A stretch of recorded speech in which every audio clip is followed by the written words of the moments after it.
You're watching us here on a fresh new episode of Mad About Markets. I'm Mangalam, with me as always, Ritu. Hi, Ritu. Hi, Mangalam. It's all about the sauce. It is. Content creators look for saucy details, magicians look for secret sauces, etc. And those who animated Kung Fu Panda made Po wandered around for that secret sauce. But we're quite literally talking about sauces here, right? And then I don't mean ketchup. No, we mean both sauces and ketchup. I'll tell you about that in just a bit. But importantly, India is consuming a lot of sauce. That's not just ketchup. Absolutely, and that is must to clarify, because when we talk about sauces, we do not mean ketchup alone. Yes, ketchup is a sauce, but not all sauces are ketchup, because ketchup is primarily made with tomatoes and everything else is sauces. And that's what we discussed today on Mad About Markets. And let's go on with the number crunch. As a always. Crunch that you dip into the sauce. How big is the overall market? Let's crunch those numbers for you. In India, the sauces, dressings and condiments market is as big as 21,700 crores as of 2021 and likely to grow almost to 30,000 crores, 29,060 crores by 2026. This data, however, is highly skewed by the presence of salt, pepper and other seasonings included in the condiment and seasoning market. But if you just take a look at the sauces and ketchups market in India, in 2017 it was close to around 2,100 odd crores. Now it's as big as $500 million. Of this 3,000 crores, roughly 60% can be classified as ketchup, which is tomato sauce basically, and 40% of that is the non-tomato sauces. Well, you know what happened in the pandemic is, again, we saw consumer preferences and behavior changing. So pre-pandemic, the contribution of non-tomato sauces was just 30%, but it has grown faster during the pandemic, now to command almost 40% of the market share. Now, during the pandemic years, newer brands like your Dr. Oetker's Fun Foods, your Veeba, Naagin, Wingreen's, you'd have heard of them, they grew by almost 50 to 100%, and some on a lower base even saw a tripling of their sales. Now, not only did the new players grow during the pandemic, the quest for home cooking also interested biggies when you had your Unilever and Nestle and Jubilant Foods also expanding their range of offerings in the sauces and condiments business, or even venture into newer sauces and condiment categories. Right, so that brings us to putting some questions to the guests that we have today. We have with us Viraj, the founder and managing director of Veeba with us. And joining us shortly is Mikhel, Rajani, the co-founder of Naagin Sauce as well. Viraj, thank you for joining in. First up, we're trying to size the overall sauces market in India, X of salt and pepper. What is your sense? Most importantly, a big thank you for someone giving sauces the importance it deserves. I keep saying this, sauce is the biggest unsung hero of the Indian food industry. It is, it is responsible for maximum taste and the lowest. So whenever you have a burger, the sauce changes the taste of the burger, but you only talk about the patty or the bun, but nobody talks about the sauce. So thank you to you for doing this segment on sauces. So if to answer your questions, if I had to look at sauces as a category, rightly said, we'll divide it into two. One is ketchup, one is the non-ketchup part. Roughly, both are similar to each other in size, which is between 2,000 and 2,500 crores is the ketchup, and roughly around the same size. So if we put ketchup at 2,400 crores, the non-ketchup segment is about 2,000 odd crores in itself. So, ketchup is obviously dominated by the two big boys, and the other segment, we will also include, mayonnaise, sandwich spreads, salad dressing, and, Chinese sauces. So that is how I would, broadly divide the two segments. All right, roughly 2,000, 2,300, 2,500 crores. But, what has been the trend of the growth in these non-ketchup sauces, especially since the pandemic? Yes, at least definitely in terms of value it is. Even in India, the non-ketchup market is growing far more rapidly than the ketchup market. And, the reason for that, I mean, though I would love to take all the credit for, because we're launching so many new SKUs, Veeba today has more than 90 sauces on the retail shelves. But though I would love to take the credit for this, the credit actually lies with the large QSR chains. Imagine Burger King has launched so many burgers, McDonald's, Burger King, Domino's launches so many pizzas with different. So Domino's has a normal pizza. It also has a tandoori pizza with a tandoori sauce. Subway has so many sauces. So, and these guys have now opened so many restaurants collectively. and also the standalone restaurants. So when customers are going for that, they want the same taste, the same convenience at their house also. So the market, the widening of the market, and credit should be given where it's due. I think that widening of the market has been led by the QSR chain. All right, Viraj, thanks a lot for that. The credit does go to QSRs, but you guys have also made those QSR flavors accessible to us thanks to your sauces. But it's now time to welcome to our studios Mikhel Rajani, who's the co-founder at Naagin Sauce. Mikhel, a pleasure to have you here. And my spice tolerance is here, whereas Ritu likes her things spicy. But importantly, you're a pandemic product, right? What's the kind of growth you saw there during the pandemic? So during the pandemic, we had a lot of people cooking at home. So we saw, and a lot of people taking interest of what's sort of in their pantry. So we saw a huge spike in sales, particularly online orders at the time, because we had just started off. So we didn't really have many offline channels at the time. But we got huge amounts of user-generated content about how people actually use hot sauce in a variety of ways. And yeah, the pandemic. What made you think that hot sauce is the place to be? Because India is the largest consumer and exporter of chilies in the world, and we already know about jalapenos, habaneros, but nobody knew about lavangi mirchis or Sankeshwari chilies. So we felt that there was no brand that sort of aligned itself with that reputation. That's where we felt we needed to make India's first sort of hot sauce. So you're going to remain in the hot sauce category, or are you looking to expand your portfolio? So as a big part of our company mission is to highlight Indian chilies, and we see ourselves as the spice authority of India. So authority, because authority we've actually gone, we aspire to be an authority. How spice authority big are you as compared to the biggies right now? We're small. I would say we're just getting started. Okay, so just getting started. So that sets me up rightfully for the next question that I have for Viraj. Viraj, what do you think it will take for a newer player to break into this market? First of all, humble request to all new players considering, don't try and come. We don't want the competition. It is a hyper competitive space, Mangalam. I mean, there are so many players already there. We are all fighting for the same share of the plate. And we're not even the center of the plate. We're the side of the plate. We're all fighting for this, same side of the plate. And it is hyper competitive. If I had to give you, let me think of Veeba as a newcomer in the ketchup space. We've just entered the ketchup space. Now, how do we take on the giants already there? So what we have done, as you know, I'm a really proud Indian. And what we have done is we said that it cannot take 75 years of post-independent India to.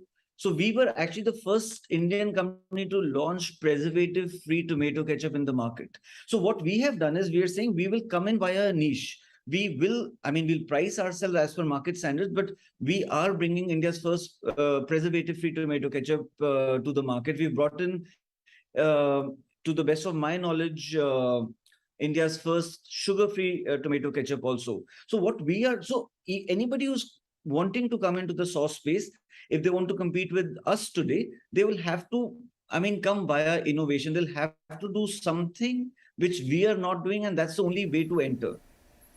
What do you think, Mikhel? Do you concur as a new player?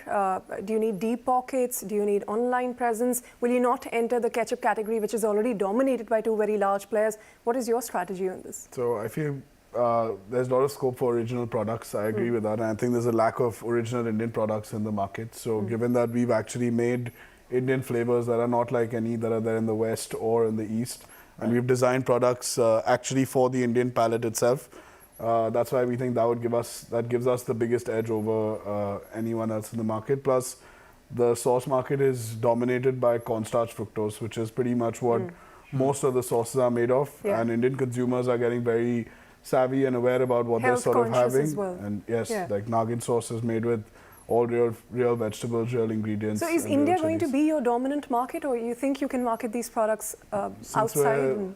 Since we're the first Indian hot sauce, we want to establish ourselves here as well, but we're in 6 other countries now, and this is all from interest from their side to actually connect with Indian products. And you say local Indian flavors, etc., it's not all hot, or are you looking at the hot sauce space itself? So we're looking at Indian spices, so not necessarily spicy. Our new product, the 65, is pretty mild, inspired from Tamil Nadu. So all our products are deep-rooted in Indian nostalgia. So something that's familiar to Indians, but like the most advanced version And of is it going to be only sauces or? No, we plan to go across a range of products, sauces. We're doing a range of cooking sauces as well coming up.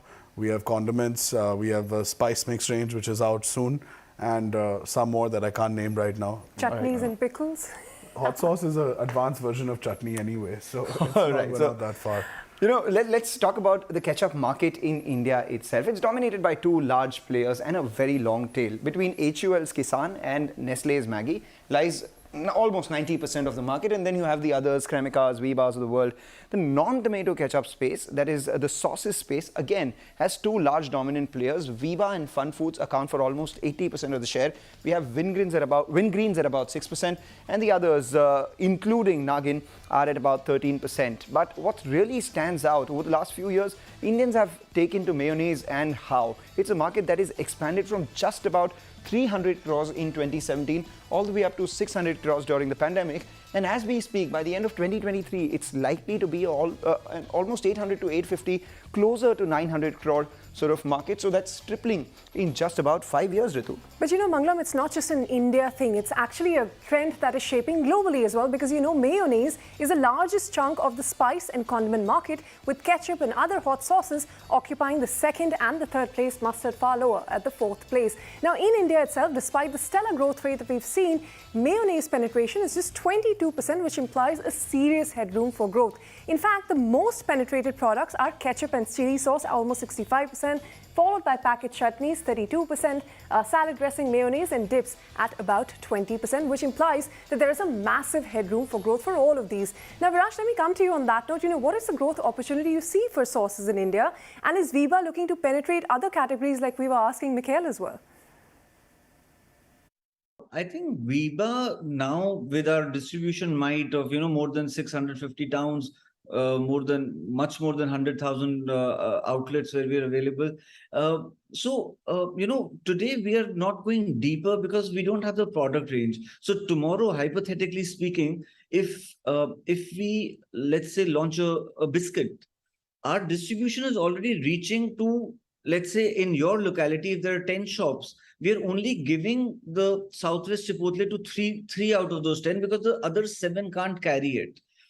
It's not that our distribution doesn't reach there. So tomorrow, as we go a bit more mass market, so tomato ketchup is one step in that direction. Because now from 3 out of the 10 shops in your locality, we might be able to go to 6 out of the 10. So that is how we plan to now increase our distribution and depth in that particular retailer. So yes, in our story, our aim is to launch, I can't tell you the categories right now, but our aim is to launch 2-3 new categories over the next 3 years and take Veeba deeper. As we're getting scale, now it makes sense to do something which is slightly more, for example, ketchup. It is obviously much more widely accepted than the sauces that we've been doing earlier.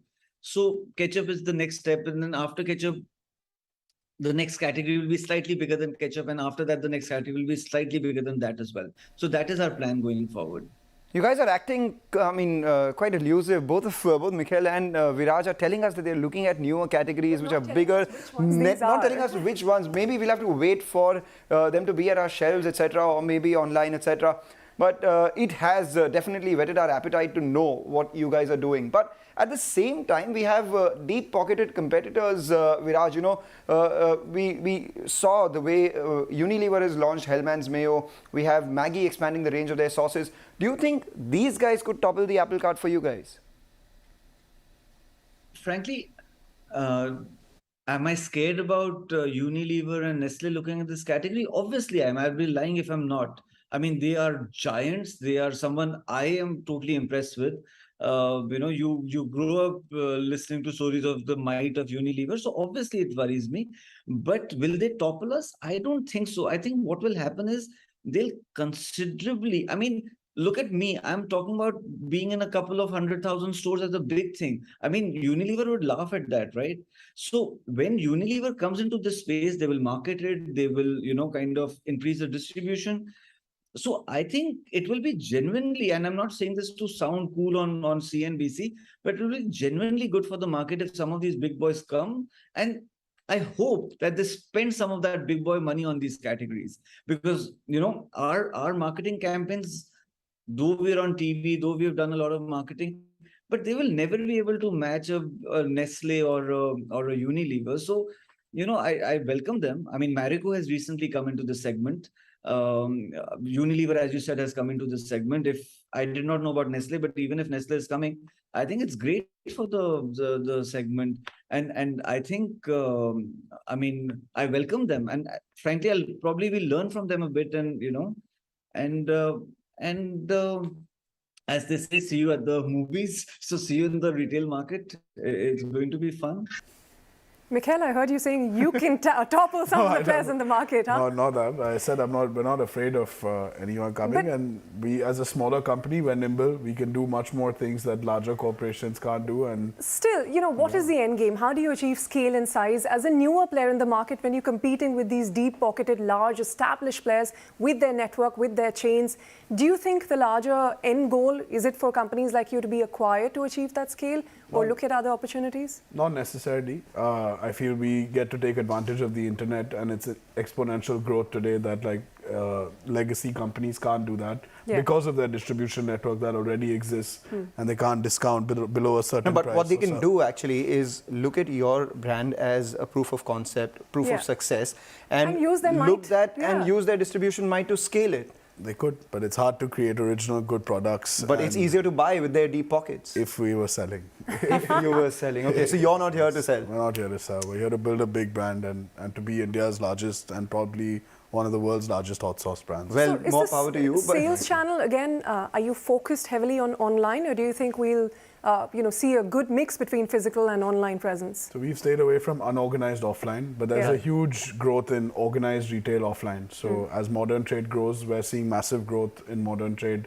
As a brand, it's easy for us today. There's a lot of infrastructure that exists because of e-commerce, the D2C environment, as well as organized retail.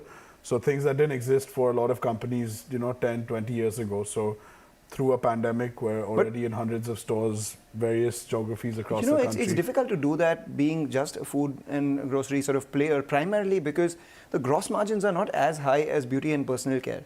So does it make unit economic sense for you? Are you guys EBITDA positive on a per unit basis? Yeah, absolutely. And what are the gross margins you work with? We have high gross margins. We're over 80% gross margins on our product because we're indigenous products. So we don't actually get anything from outside, all locally sourced. So given that there are global supply chain issues, we wouldn't face those given that all our products are indigenous. Quickly, before we get into a break, I just wanted to know what got Abhishek Bachchan to invest in you? Good product. They tasted our product. It's once you try it, you'll know.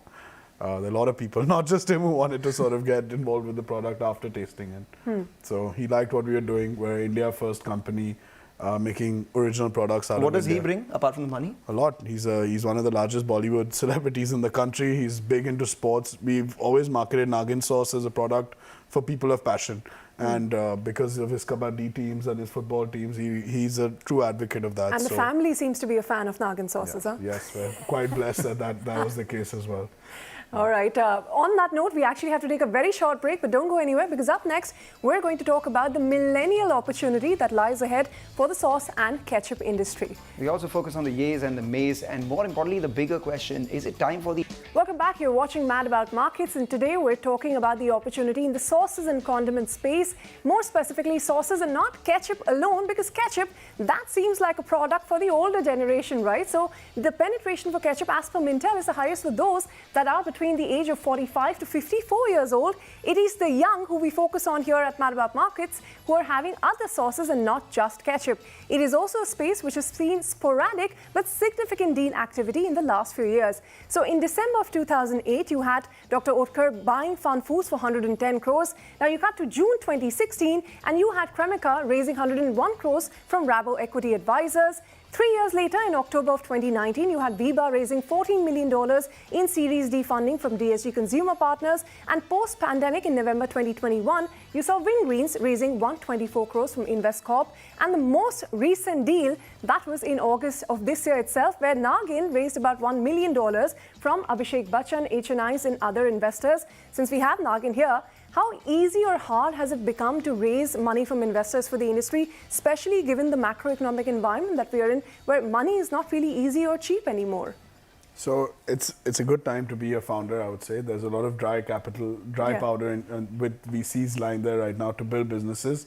However, they're very particular about the type of businesses they invest in. So you have to have a good founding team, solid unit economics on your product, and a good path to profitability. But if anyone sort of checks that boxes and is willing to do the work, it's a fantastic ecosystem now in the startup space in India, and I think anyone with a good business and a vision can make that reality come true. And that brings us to what are the triggers working for the sauces industry, the yays and mays as we usually talk about. It's my time for the yays, as always. The biggest one is globalization. Everyone's traveled and everyone wants global flavors on their plates here itself, and people are willing to experiment as well. And the biggest example of that was when people wanted to look for newer flavors during the pandemic itself. The third one, sauces are now a growing preference for people, primarily because they want to buy it from other brands which are available in the market, as against making pickles, chutneys, etc. at home itself.